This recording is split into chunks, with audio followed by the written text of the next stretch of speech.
ಮನ್ಯಾಗ ಹುಟ್ಟಿರ್ತಕ್ಕಂಥ ಅಣ್ಣ ತಮ್ಮರು ತಮ್ಮಗ ಅಣ್ಣಗ ಕೂಡೇ ಮದುವೆ ಆಗಿತ್ತು. ತಮ್ಮಗ ಅಣ್ಣಗ ಕೂಡೇ ಮದುವೆ ಆಗಿತ್ತಲ್ಲ, ಕಾಲಾಂತಕ್ಕೆ ಏನಾಯ್ತೋ ಗೊತ್ತಿಲ್ಲ, ತಮ್ಮಗ ಮಕ್ಕಳಾದವು, ಅಣ್ಣಗ ಮಕ್ಕಳಾಗಲಿಲ್ಲ. ತಮ್ಮಗ ಮಕ್ಕಳಾದವು, ಅಣ್ಣಗ ಮಕ್ಕಳಾಗಲಿಲ್ಲ. ತಮ್ಮಗ ಖುಷಿ ಇತ್ತು, ನನಗೆ ಮಗು ಆಗೈತಂತ ಖುಷಿ ಇರಲಿಲ್ಲ ಅವಂಗ. ನಮ್ಮ ಅಣ್ಣಗೆ ಮಕ್ಕಳಾಗಿಲ್ಲ, ಅವನ ಆಸ್ತಿ ನನಗೆ ಬರ್ತೈತೆ ಅಂತ ಅವ ಖುಷಿ ಪಟ್ಟಿದ್ದ.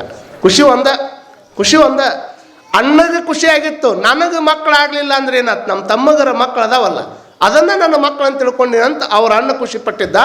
ತಮ್ಮ ಏನು ಖುಷಿ ಪಟ್ಟಿದ್ದ, ನನಗೆ ಮಗು ಆಗೈತೆ ಅಂತ ಖುಷಿ ಪಟ್ಟಿಲ್ಲವ. ನನಗೆ ಮಗ ಆಗಲಿಲ್ಲ ಅಂದ್ರೆ ಏನಾಯ್ತು, ನನ್ನ ಅಣ್ಣಗೆ ಮಕ್ಕಳಿಲ್ಲ ಅಂತ ಖುಷಿ ಪಡಲಿಲ್ಲ. ಅವನ ಮಕ್ಕಳಿಲ್ಲ ಅಂದ್ರೆ ಅವನ ಆಸ್ತಿ ಇರ್ಲಿ ಇರ್ಲಿ ಇರ್ಲಿ ಅಲ್ಲೇ ಕೊಡ್ರಿ. ಇನ್ನು 2 ನಿಮಿಷ ಈ ಕಡೆ ನೋಡ್ರಿ, ಹೇಳೋ ಮುಂದೆ ಆ ಕಡೆ ಈ ಕಡೆ ನೋಡ್ಬಾರ್ದು. ಅವ್ರು ಹಿಂಗೆ ಖುಷಿ ಪಡೋದನ್ನು ನೋಡಿ ಮುಂದೆ ಈ ಸ್ವಾಮಿಗಳ ಹತ್ರ ಅಲ್ಲೇ ಇಲ್ಲೇ ಹೋದ. ಯೋಗ ಏನೋ ಗೊತ್ತಾಗಲಿಲ್ಲ. ಗೊತ್ತಾಗದೇ ಇರುವಂಥ ಟೈಮ್ದೊಳಗೆ ಎಲ್ಲ ಕಡೆ ಹೋಗಿ ಬೇಡಿಕೊಂಡು ಸ್ವಲ್ಪ ದಿವಸದಾಗ ಅವ್ರ ಅಣ್ಣಗೂ ಒಂದು ಗಂಡು ಮಗು ಆಗೇ ಬಿಡ್ತು. ಯಾವಾಗ ಗಂಡು ಮಗು ಆತಲ್ಲ, ತಮ್ಮನ ಸುಖ ಏನು ಭಾಳ ದೊಡ್ಡ ಪ್ರಮಾಣದಾಗ ಇಟ್ಕೊಂಡಿದ್ನಲ್ಲ, ಅದು ಒಂಥರ ಸೈಕಲ್ ಟ್ಯೂಬಿಗೆ ಪಂಚರ್ ಆದಾಗ ಹವಾ ಹೆಂಗೆ ಹೋಗ್ತೈತಲ್ಲ ಹಂಗೆ ಹೋಗ್ತೀವಂದೆಲ್ಲ. ಯಾಕೆ ಅವನ ಆಸ್ತಿ ನನಗೆ ಬರ್ತೈತೆ ಅಂತ ತಿಳ್ಕೊಂಡು ಏನು ಒಳಗೆ ಇಟ್ಕೊಂಡು ಕುಂತಿದ್ದ. ಮತ್ತು ಅವಂಗ ಮಗ ಆದರೆ ನನಗೆಲ್ಲಿ ಬರ್ಬೇಕಂತ ತಿಳ್ಕೊಂಡು ಇವ ದುಃಖದಾಗ ಬಂದ. ಅಣ್ಣಂತನ ದೇವ್ರ ದಯದಿಂದ ನನಗೂ ಮಕ್ಕಳಾಗ್ಯಾವ, ಅಣ್ಣನ ನನಗೂ ಮಕ್ಕಳಾಗ್ಯಾವ, ತಮಗೂ ಮಕ್ಕಳಾಗ್ಯಾವ. ಆ ಮಕ್ಕಳು ಬೇರೆ ಅಲ್ಲ, ನಾ ಬೇರೆ ಅಲ್ಲ ಅಂತ ಇವ ಜೀವನ ಮಾಡ್ತಿದ್ದ. ಇವಂಗ ಮಗ ಆಗ್ತಲ್ಲ ಅಂತ ಇವ ಕೊರಗಾಕತ್ತಿದ್ದ. ನೋಡ್ರಿ ಎಷ್ಟು ಆನಂದ ವ್ಯತ್ಯಾಸ ಐತಿ ನೋಡ್ರಿ. ಹಿಂಗೆ ಮಾಡೋ ಟೈಮ್ದೊಳಗೆ ಹುಡುಗ ಬೆಳೀತಾ ದೊಡ್ಡವರಾಗಕತ್ತಿದ್ರು. ಅಣ್ಣ ಮಾತ್ರ ಇಬ್ಬರಿಗೆ ಅದ ಪ್ರೇಮ ಕೊಡ್ತಿದ್ದ, ತಮ್ಮ ಮಾತ್ರ ದಿವಸ ವಿಚಾರ ಮಾಡ್ತಿದ್ದ ಹೆಂಗಾರ ಮಾಡಿ ಅಣ್ಣನ ಮಗನ ಕೊಲ್ಲಬೇಕು. ಅವನ ಭಾವನೆ ಬಂತಂಗೆ. ಯಾವಾಗ ಮಿಠಾಯಿ ಮಾರೋರು ಬರ್ತಿದ್ರು ಊರಾಗ, ಮಿಠಾಯಿ ಮಾರೋರು ಬರ್ತಾರಿಲ್ಲ, ಮಿಠಾಯಿ ಮಾರೋರು ಊರಾಗ ಬಂದಾಗ, ಮಿಠಾಯಿ ಮಾರುವಂಥವ್ರು ಬಂದಾಗ ಇವಾಗ ಹೋಗಿ ಕೇಳಿದ ಅವಂಗ, ಅಲ್ಲ ಮಿಠಾಯಿ ಮಾರಕ್ಕೆ ಬಂದಿಯಲ್ಲ, ನೀ ಒಂದು ದಿವಸಕ್ಕೆ ಎಷ್ಟು ದುಡಿತಿ ರೊಕ್ಕನ? ಅವ ಅಂದ, ನನಗೆ ಒಂದು 300 ರೂಪಾಯಿ ಬರ್ತೈತ್ರಿ ಅಂದವ. ನಾನು ನಿನಗೆ 300 ರೂಪಾಯಿ ಅಲ್ಲ, 1,00,000 ರೂಪಾಯಿ ರೊಕ್ಕ ಕೊಡ್ತೀನಿ, ನಾ ಹೇಳಿದ ಕೆಲಸ ಮಾಡು ಅಂದ. ಮತ್ತು ಒಮ್ಮೆ ಯಾರಿಗಾರ 1,00,000 ರೂಪಾಯಿ ರೊಕ್ಕ ಕೊಡ್ತೀನಿ ಅಂದ್ರೆ ಏನಕ್ಕೈತ್ರಿ ಪರಿಸ್ಥಿತಿ? ಒಮ್ಮಕ್ಕಳೇ 300 ರೂಪಾಯಿ ದುಡಿಯೋಂಗೆ ಒಮ್ಮಕ್ಕಳೇ 1,00,000 ರೂಪಾಯಿ ರೊಕ್ಕ ಕೊಟ್ಟು ಬಿಡ್ತೀನಿ ಅಂದ್ರೆ ಕೆಲವು ಮಂದಿ ಬೇಕಾದಿರಲಿ ಮಾಡ್ತೀನಿ ಅಂತಾರಿಲ್ಲ. ಅವ ಅಂದ, ಕೆಲಸ ಏನು ಹೇಳ್ರಿ ಅಂದವ. ಕೆಲಸ ಏನಿಲ್ಲ, ಮಿಠಾಯಿ ಮಾರಕ್ಕೆ ಬಂದಿಯಲ್ಲ, ಅಲ್ಲಿ ನಮ್ಮ ಹುಡುಗರು ಏನು ಬರ್ತಾವಲ್ಲ, ಆ ಹುಡುಗರು ಒಳಗೆ ಅಲ್ಲಿ ದೊಡ್ಡವೇನು ಸಣ್ಣವ ಬರಾಕತ್ತಾನಲ್ಲ, ಅವ ನಮ್ಮ ಅಣ್ಣನ ಮಗ, ದೊಡ್ಡವ ಬರಾಕತ್ತಾವ ನನ್ನ ಮಗ. ಸಣ್ಣ ಹುಡುಗೇನು ಬರ್ತದಲ್ಲ, ಮಿಠಾಯಿ ಮಾರೋ ಮುಂದೆ ನಾವೊಂದು ಪಾಯ್ಸನ್ ತಂದೀನಿ, ಮಿಠಾಯಿ ಒಳಗೆ ಸೇರಿಸಿ ಅವನಿಗೆ ತಿನ್ನಾಕ ಕೊಡ್ಬೇಕು ನೀನು, ಇದನ್ನು ಕೊಡು ಅಂತ ಅಂದಾಗ ಮಿಠಾಯಿ ಮಾರಾವ ಅಂದ ಮಾತು ನಿಮಗೆಲ್ಲ ಆದರ್ಶ ಆಗಬೇಕು. ಅವ ಅಂತಾನ, ನೋಡ್ರಿ ಸೌಕರ, ನೀವು ಮಿಠಾಯಿ ಒಳಗೆ ವಿಷ ಹಾಕಿ ಅವನು ಕೊಲ್ಲಾಕ 1,00,000 ರೂಪಾಯಿ ರೊಕ್ಕ ಕೊಡಾಕತ್ತೀರಿ ಅಂತ ಹೇಳಕತ್ತೀರಲ್ಲ, ಆ 1,00,000 ರೂಪಾಯಿ ಅದು ನಿಮ್ಮ ಹತ್ರ ಐತಿ. ಈಗ ಅದು ನಿಮಗೆ ಆನಂದ ಕೊಟ್ಟಿಲ್ಲ. 1,00,000 ರೂಪಾಯಿ ನನಗಿನ್ನೂ ಕೊಟ್ಟಿಲ್ಲ ನೀವು, ಅದು ನಿಮ್ಮ ಹತ್ರ ಐತಿ. ಆ 1,00,000 ರೂಪಾಯಿ ನಿಮಗೆ ಆನಂದ ಕೊಟ್ಟಿಲ್ಲ ಅಂದರೆ ಆ ಮಿಠಾಯಿ ಮಾರೋ ಔಷಧದಾಗ ವಿಷ ಹಾಕಿ ಮಾರಿ ಅದನ್ನು ತೊಗೊಂಡ್ರೆ ನನಗೇನು ಆನಂದ ಕೊಡೋದೈತ್ರಿ? ಭಗವಂತ ನನ್ನ ಈ ಭೂಮಿ ಮೇಲೆ ಕಳಿಸಿದ್ದು ನನಗೆ ಸಿಹಿ ಹಂಚಕ್ಕಂತ ಕಳಿಸ್ಯಾನ ಹೊರತಾಗಿ ವಿಷ ಹಂಚಕ್ಕಂತ ಕಳಿಸಿಲ್ಲ. ನಿಮ್ಮ ರೊಕ್ಕ ನಿಮ್ಮ ಮನ್ಯಾಗ ಇಟ್ಕೋರಿ ಅಂದ. ಎಷ್ಟು ದ್ವೇಷ, ಎಷ್ಟು ಅಸೂಯೆ. ಒಬ್ಬರನ್ನ ಕಂಡ್ರೆ ಅವ್ರಿಗೆ ಆಗಂಗಿಲ್ಲ, ಇವ್ರು ಮಾಡಿದ್ದು ಅವ್ರಿಗೆ ಸೇರಿಕಿಲ್ಲ, ಅವ್ರು ಮಾಡಿದ್ದು ಇವ್ರಿಗೆ ಸೇರಿಕಿಲ್ಲ. ಎಲ್ಲ ಆದಮೇಲೆ ಮತ್ತು ನೋಡಿದ್ರೆ ಇವು ಪೂಡೆಲ್ಲ ಮುಗಿದ ಮೇಲೆ ಚಂದಾಗಿ ಮಾತಾಡ್ತೀನಿ ಅಂದ್ರೆ ಮತ್ತೊಮ್ಮೆ ಬರ್ತದೇನು? ಮತ್ತೊಮ್ಮೆ ಬರ್ಲಿಕ್ಕೆ ಸಾಧ್ಯ ಇಲ್ಲ. ಚಂದ ಮಾನವ ಜೀವನ 84 ಲಕ್ಷ ಜೀವರಾಶಿ ದಾಟಿ ಬಂದೀವಿ ನಾವು. ಹೇಳ್ತಾರಲ್ಲ 84 ಲಕ್ಷ ಜೀವರಾಶಿಯನ್ನು ದಾಟಿ ಮನುಷ್ಯ ಜೀವನಕ್ಕೆ ಬಂದೀವಿ. ಬಂದಾಗ ಮನುಷ್ಯನಂಗೆ ಬದುಕಿ ಹೋಗೋದಪ್ಪ ಅಷ್ಟ. ಮನುಷ್ಯನಂಗೆ ಬದುಕಿ ಹೋಗೋದು, ಅದನ್ನು ಬಿಟ್ಟು ಬರೇ ದ್ವೇಷನ ತುಂಬಿಕೊಂಡು 8 ದಿವಸ ಬದುಕವಧಿ ಇಲ್ಲಿ. ಯಾರು ಕೂಟ ದ್ವೇಷ ಮಾಡವದಿ? ಹೌದು, ಅವರು ದ್ವೇಷ ಮಾಡಿ ಅವ್ರ ಕಡೆಯಿಂದ ಗೆದ್ದುಕೊಂಡ್ರೆ ಮಾಡವ ಏನದಿ? ಯಾರ ಕಡೆ ಗೆದ್ದು ನೀ ಏನು ಸಾಮ್ರಾಜ್ಯ ಸೃಷ್ಟಿ ಮಾಡವದಿ? ಏನು ಎಷ್ಟು ಬಂಗಾರ ತೊಗೊಂಡು ಎಷ್ಟು ಮೆರೆಯವದಿ? ರಾವಣನ ಹತ್ರ ಎಷ್ಟು ಬಂಗಾರ ಇತ್ತು? ರಾವಣನ ಹತ್ರ ಎಷ್ಟು ಬಂಗಾರ ಇತ್ತು? 7 ಸಾಗರದ ನೀರನ್ನು ಉದಕವನ್ನು ಸಿಹಿ ನೀರು ಮಾಡ್ಬೇಕಂದಿರುವಂಥವು ರಾವಣ. ಅದರ ಜೊತೆಗೆ ಎಲ್ಲ ಮನೆಗಳನ್ನು ಬಂಗಾರದ ಇಟ್ಟಿಗೆಯಿಂದ ಕಟ್ಟಿಸುವಷ್ಟು ಬಂಗಾರ ಇತ್ತು ಅವನ ಹತ್ರ. ಅಟ್ಟಕುಂಡ ಬಂಗಾರ ಇದ್ದು ರಾವಣ ನಮ್ಮನ್ನು ಬಿಟ್ಟು ಹೋದ. ಶ್ರೀರಾಮಚಂದ್ರನ ಹತ್ರ ಬಂಗಾರ ಇರಲಿಲ್ಲ. ದೊಡ್ಡ ದೊಡ್ಡ ಅರಮನೆಯೊಳಗಿರ್ತಕ್ಕಂಥ ಎಲ್ಲ ವ್ಯಕ್ತಿಗಳ ಹತ್ರ, ಅರಮನೆಯೊಳಗಿರುವಂಥ ವ್ಯಕ್ತಿಗಳ ಹತ್ರ ಬಂಗಾರ ಇರಲಿಲ್ಲ. ಎಲ್ಲರ ಹತ್ರನೂ ಕ್ವಿಂಟಲ್ಗಟ್ಟಲೆ ಬಂಗಾರ ಇತ್ತು. ನಮ್ಮ ಕಡೆ 4-5 ತೊಲಿ ಬಂಗಾರ ಐತಿ, ಎಟ್ಟಾಡ್ತೀವಿ, ಎಟ್ಟು ಮಾಡ್ತೀವಿ. 5-6 ತೊಲಿ ಬಂಗಾರ ಇಟ್ಕೊಂಡು ನೀ 8 ದಿವಸ ಬದುಕವದಿಯಪ್ಪ. ಅಂಥವ್ರ ಉಳಿದಿಲ್ಲ, ನೀನರ 8 ದಿವಸ ಬರ್ತಿದ್ದಿ. ಅದನ್ನು ಬಿಟ್ಟು ತಲೆಯಾಗಿದ್ದಿದ್ದು ಒಂದಿಷ್ಟು ತೆಗಿಬೇಕಲ್ಲ. ಒಬ್ಬವ ದಾಡಿ ಬಿಟ್ಕೊಂಡು ಅಡ್ಡಾಡಕತ್ತಿದ್ದ. ನಾ ಕೇಳಿದೆ ಅವಂಗ, ಇಟ್ಟ್ಯಾಕೆ ದಾಡಿ ಬಿಟ್ಟಿ ಅಂತ. ಅವ ಏನು ಅನ್ಬೇಕು ನನಗೆ, ನಾ ದಾಡಿ ಬಿಟ್ಟಿದ್ದು ನಿಮ್ಗೆ ಗೊತ್ತಿಲ್ಲನ್ರಿ ಅಜ್ಜಾರ, ಅವ ದಾಡಿ ಬಿಟ್ಟಿದ್ದು ನನಗೇನು ಗೊತ್ತಾಗ್ಬೇಕು ಅದು. ಅವ ಅಂದ ಅಲ್ಲೇನು ಹೊಂಟ ನೋಡ್ರಿ ಅಜ್ಜಾರ, ಅವನು ತಲೆ ತೆಗಿ ಮಟ್ಟ ಈ ದಾಡಿ ತೆಗಿಬಾರ್ದಂತ ಮಾಡೀನ್ರಿ ಅಂದವ. ಅವನು ತಲೆ ತೆಗಿಯಾಕ ನೀ ದಾಡಿ ಬಿಡೋದ್ರಿಂದ ಏನು ಉಪಯೋಗ ಐತಿ? ನಾನು ಒಂದೇ ಮಾತು ಹೇಳಿದೆ, ಅದನ್ನು ಇಲ್ಲಿ ಹೇಳ್ತೀನಿ. ಏನಂದ್ರೆ, ಒಬ್ಬ ವ್ಯಕ್ತಿಯನ್ನು ತಲೆ ತೆಗಿಬೇಕಂತ ಹೊಂಟಿ ಯಾಕಪ್ಪ? ತಲೆ ತೆಗಿಬೇಕಂತ ಹೋಗೋದ್ರಿಂದ ದ್ವೇಷನ ಶಮನ ಆಗೋದಿಲ್ಲ. ಅವನು ತಲೆ ತೆಗಿಬೇಕು ಅನ್ನೋದಕ್ಕಿಂತ ಅವನೇನು ತಲೆಯಾಗಿ ಇಟ್ಕೊಂಡು ಕುಂತಿಯಲ್ಲ, ನಿನ್ನ ತಲೆಯಾಗಿಂದ ಅವನು ತೆಗೆದು ಬಿಟ್ರೆ ಮುಗ್ದ ಹೋತು. ನಿನ್ನಟ್ಟು ಸುಖಿ ಜಗತ್ತಿನಾಗ ಯಾರದಾರ? ಇದಕ್ಕೆ ಚಪ್ಪಾಳಿ ಹೊಡೆಯಂಗಿಲ್ಲ, ಯಾಕಂದ್ರೆ ತೆಗಿ ಮಂದಿ ಅಲ್ಲ ಅಂತ ನೀವು ಇಟ್ಕೊಂಡು ಅಡ್ಡಾಡವ್ರು. ಬೇಕಾದ್ದಾಗಲ್ರಿ ಅಜ್ಜಾರ, ಅದು ನಾವು ನೋಡ್ತೀವಿ ಅದನ್ನಂತ. ಬೇಕಾದ ಊರು ಬರಮಪ್ಪ ಏನೋ ಊರಾಗ ಯಾವ್ದಕ್ಕಲ್ಲ ಅಂತಾರಲ್ರಿ ಅಜ್ಜಾರ, ಬೋರ್ಗಲ್ ಏನು? ಹಾಂ, ಬೋರ್ಗಲ್ ಎದಕ್ಕೆ ಇಟ್ಟಾರಂತ ಮಾಡ್ರಿ ನೀವು? ಎದಕ್ಕೈತಿ ಯಾರನ್ನ ಒಬ್ರಿಗೆ ಗೊತ್ತೈತಿ? ಅದು ಬ್ರಹ್ಮದೇವ್ರ ಶರಾದ ಶಿವ ಅದನ್ನು ಕಡದ. ಅವ ಎಲ್ಲ ಕಡೆನೂ ಇದ್ದಾಗ ನನಗೆ 5 ತಲೆ ಅದಾವ, 5 ತಲೆ ಅದಾವ ಅಂದ್ರೆ ನಾನಾ ದೊಡ್ಡವ ಅಂತ ಅಂದಾಗ ಅವಾಗ ಶಿವಗೆ ಸಿಟ್ಟು ಬಂದು 5 ತಲೆ ಅದಾವ ಅಂತ ತಿಳ್ಕೊಂಡು ಹರಡ್ತೀನಿ ಅಂತ ಒಂದು ತಲೆ ಕಡದ ತನ್ನ ಕೊಳ್ಳಾಗ ಹಾಕ್ಕೊಂಡು ಕಪಾಲ ಮಾಡ್ಕೊಂಡ. ಶಿವನ ಪುಟದ ನೋಡ್ರಿ ನೀವು, ಅವ್ನ ಕೊಳ್ಳಾಗ ಬ್ರಹ್ಮನ ಶಿರಾದ 5ನೇ ತಲೆ. ಅವಾಗ 4 ಕಡೆ ನೋಡಿದ, 4 ದಿಕ್ಕಿನಾಗ 4 ವೇದ ಅದು ಅಂತ ಮುಂದಿನ ಕತ್ತಿ ದೊಡ್ಡದೈತೆ ಅದು. ಆದ್ರೆ ಆ ತಲೆ ತೊಗೊಂಡ್ಬಂದು ಎಲ್ಲಿ ಇಡ್ಬೇಕು ಅನ್ನುವಂಥದ್ದು ತಲೆಯಾಗ ಬಂದಾಗ ಅವ ಅಂದ, ಇಡೀ ಊರು ಮಂದಿ ಊರಾಗ ಹಾಸಿ ಹೋಗ್ಬೇಕು, ಊರಾಗ ಹಾಸಿ ಹೊರಗೆ ಬರಬೇಕು, ಅಂತಲ್ಲಿ ಇದನ್ನು ಹುಗಿಬೇಕು. ಹುಗಿದಾಗ ಅವ್ರಿಗೆ ಅನಿಸ್ಬೇಕು, ತಲೆ ತಕ್ಕೊಂಡು ಏನಾದರೂ ಅಹಂಕಾರದಿಂದ ಅಡ್ಡಾಡಿದ್ರೆ ಅಂದ್ರೆ ಇವನ ತಲೆ ಕಟ್ಟಾದಂಗೆ ನಿಂದು ಇಲ್ಲಿ ಆಗತ್ತೈತೆ ಅಂತ ತಿಳ್ಕೊಂಡು ಕಾರಣ ಹೇಳೋದಕ್ಕಾಗಿ ಊರಾಗ ಅದು ಊರು ಮಂದಿ ಅಡ್ಡಾಡೋ ಜಗದಾಗ ಹೋಗದಾರೆ ಹೊರತಾಗಿ ಮತ್ತೊಂದು ಕಾರಣಕ್ಕಲ್ಲ ಅನ್ನುವಂಥದ್ದು. ಮತ್ತು ಇದ್ರ ಮೇಲೆ ಕಾಲಿಟ್ಟು ನೋಡ್ಕೋತೀನಿ ಅನ್ನೋ ಮಂದಿ ಹುಟ್ಟಿದಾಗ ಮತ್ತು ಅವನಿಗೂ ಅಂತಾನು ಶಿವ, ಏನಪ್ಪ ಮರ ನಾ ಅದಕ್ಕೆ ಇಟ್ಟಿನಿ, ಇವ್ರು ಏನು ಮಾಡಕತ್ತಾರ ಅಂತ ತಿಳ್ಕೊಂಡು ಚಂದ ಬದುಕುದ, ಆನಂದವಾಗಿ ಪ್ರೀತಿಯಿಂದ ಆನಂದವಾಗಿರೋದು, ಭಾಳ ಚಂದ ಬದುಕೊಂಡು ಆರಾಮ್ ದುಡ್ಕೊಂಡು ಬರೋದು. ದುಡ್ಕೊಂಡು ಬಂದ ಮೇಲೆ ಚಂದ ಮನ್ಯಾಗ ಊಟ ಮಾಡಿರ್ತಾರೆ, ಊಟ ಮಾಡೋದು, ಊಟ ಮಾಡಿದ ಮೇಲೆ ನಿದ್ದೆ ಬರಲಿ ಅಂತ ಚಂದ ಕುತ್ಕೊಂಡು ಧಾರಾವಾಹಿರ ನೋಡ್ರಿ, ಪಿಕ್ಚರ ನೋಡ್ರಿ. ಆಮೇಲೆ ಅದಕ್ಕೂ ನಿದ್ದೆ ಬರಲಿಲ್ಲ, ನಮ್ಮಂಥ ಸ್ವಾಮಿಗಳು ಪ್ರವಚನ ಹಚ್ಚಿ ನೋಡ್ರಿ. ಆಮೇಲೆ ಅದಕ್ಕೂ ನಿದ್ದೆ ಬರಲಿಲ್ಲ ಅಂತಂದ್ರೆ ನಿಮಗೆ ಏನೇನು ತಿಳಿತೈತೆ ಅದನ್ನು ಮಾಡ್ಕೊಂಡು ಮಲ್ಕೊಳ್ರಿ. ಮುಂಜಾನೆ ಜೀವ ಇದ್ರಿ ಹೇಳ್ರಿ.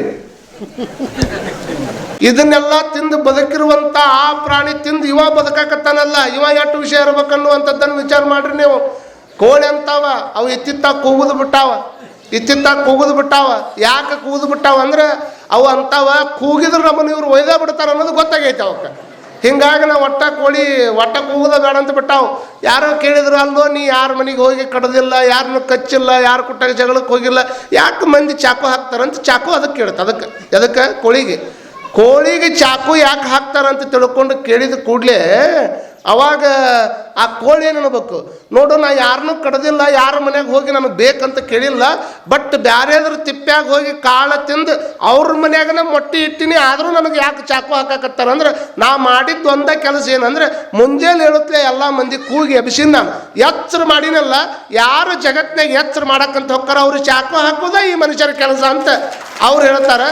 ಮತ್ತು ಇದಕ್ಕೂ ಚಪ್ಪಾಳಿ ಹೊಡಿತೀರ ಅಂದ್ರೆ ಹ್ಞೂ ಅಂತ ಒಪ್ಕೊಂಡ್ರೆ ಅಂದಂಗೆ ಆತು ನೀವು, ಹೌದಲ್ಲ? ಮತ್ತು ಅದಕ್ಕೆ ಹ್ಞೂ ಅಂದಂಗೆ ಆತಲ್ಲ ನಿಮ್ದೆಲ್ಲ.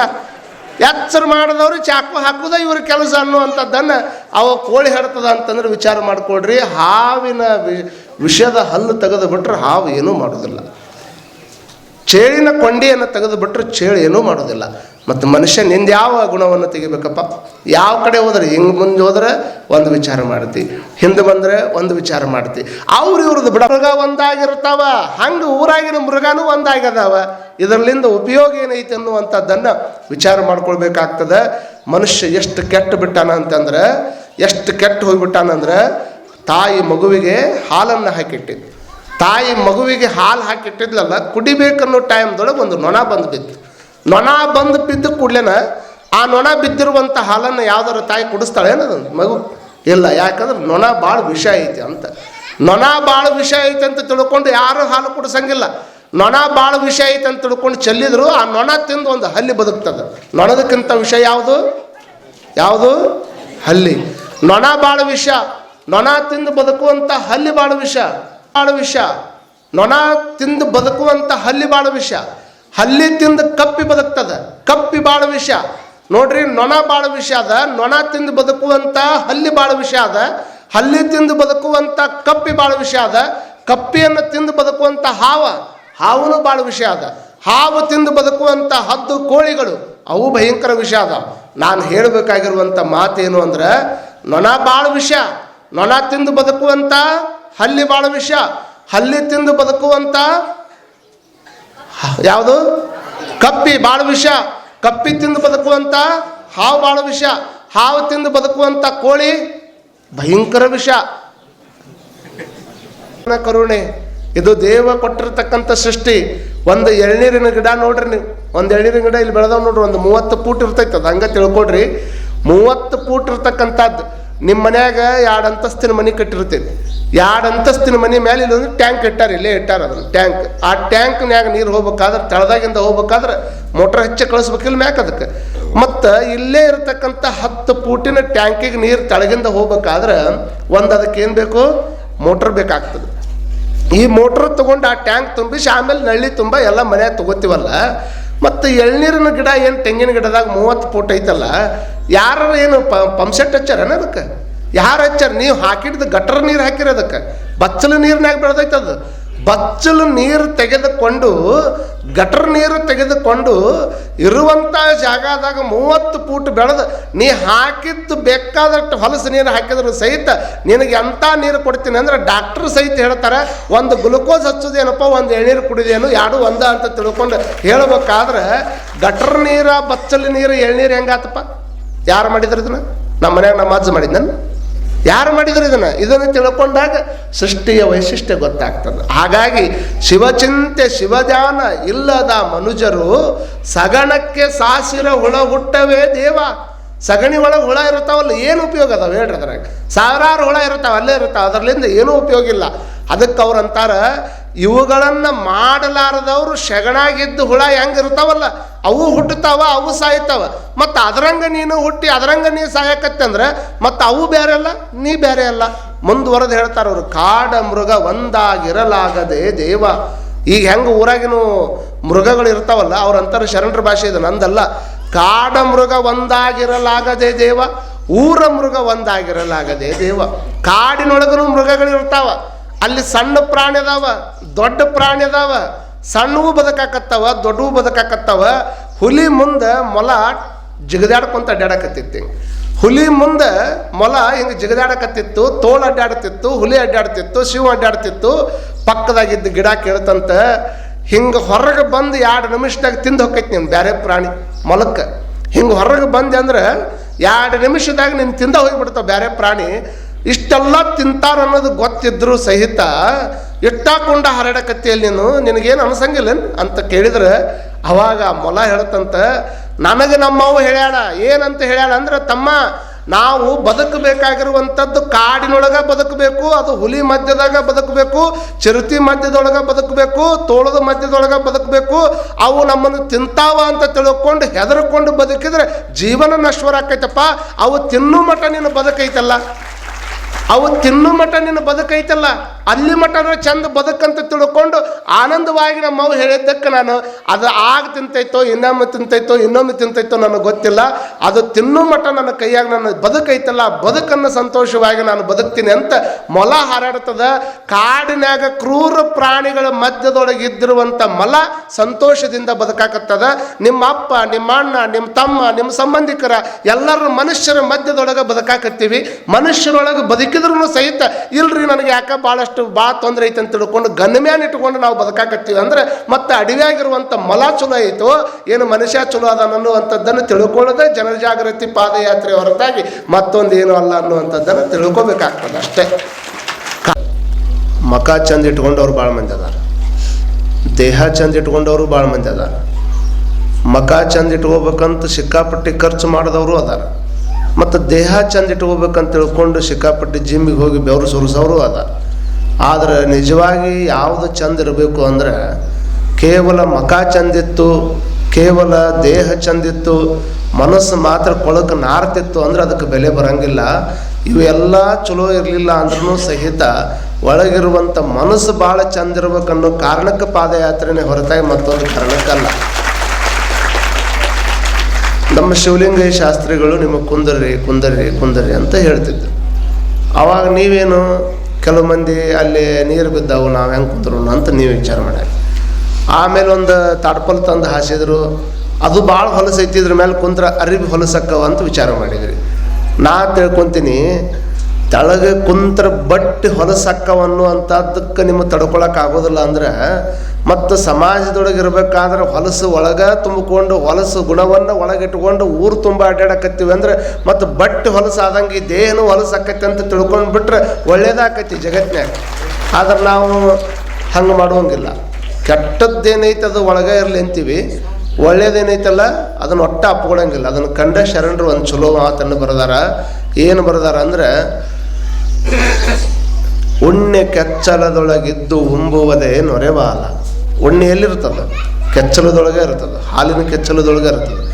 ಉಣ್ಣೆ ಕೆಚ್ಚಲದೊಳಗಿದ್ದು ಉಂಬುವುದೇ ನೊರೆಬಾಲ. ಪುಣ್ಯ ಕ್ಷೇತ್ರದಲ್ಲಿ ಹುಟ್ಟಿ ಶಿವಜ್ಞಾನಿಗಳ ಬರವ ನರಿಯದಿದ್ದಡೆ ಉಣ್ಣೆಕ್ಕಿಂತ ಕರಕಷ್ಟ ರಾಮನಾಥ.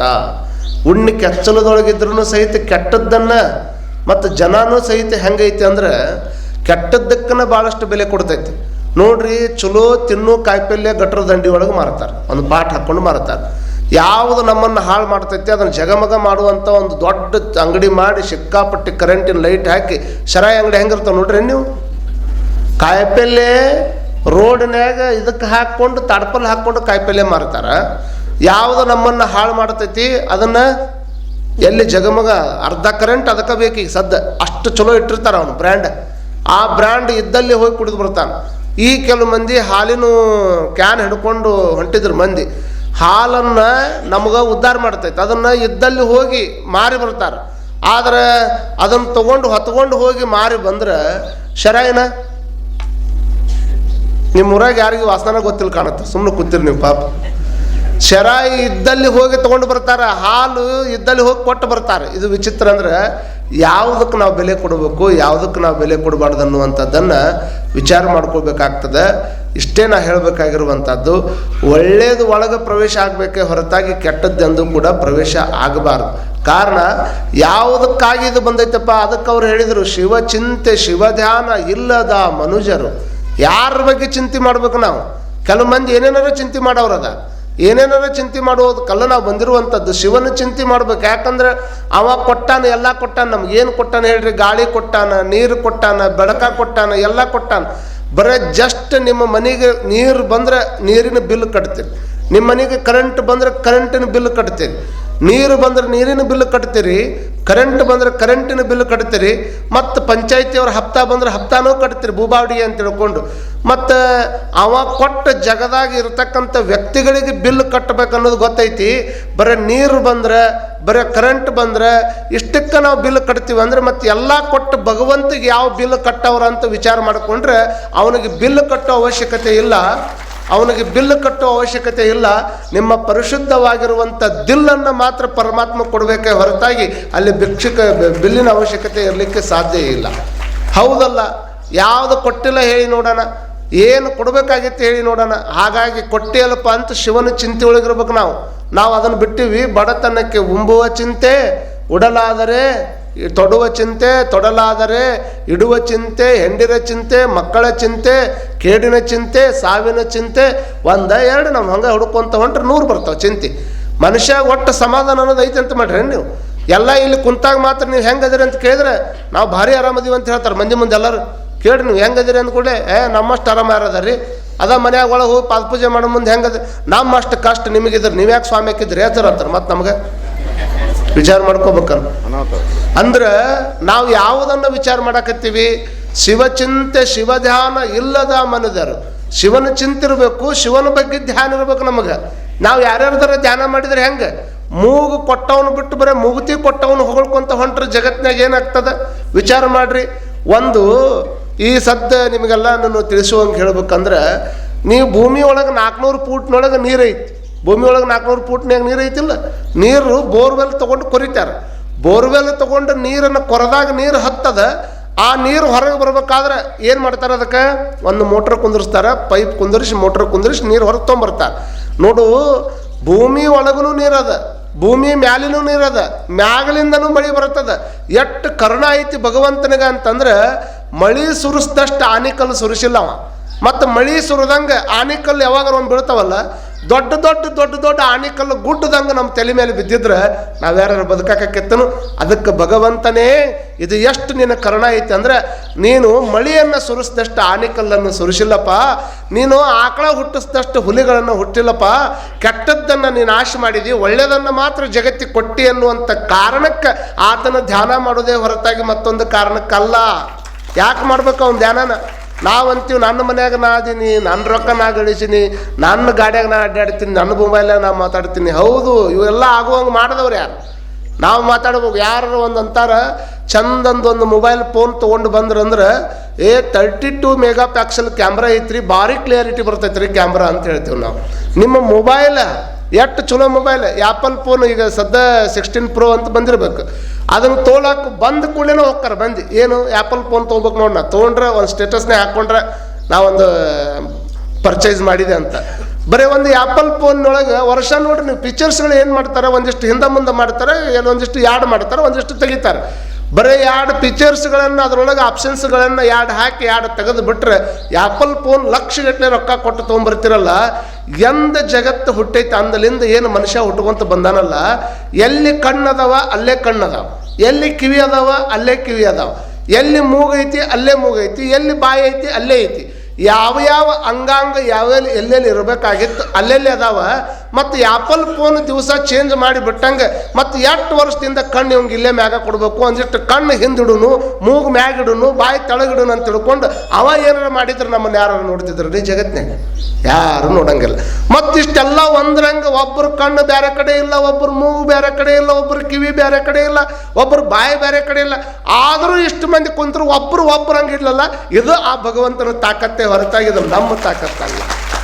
ಒಬ್ಬರಂಗೆ ಅದೀವಿ ನಾವು, ಒಬ್ಬರಂಗಿಲ್ಲ ನಾವು. ಅದಕ್ಕೆ ಅವ್ರು ಹೇಳಿದರು ಶಿವಚಿಂತೆ ಶಿವಧ್ಯಾನ ಯಾಕೆ ಮಾಡಬೇಕು ಅಂತಂದ್ರೆ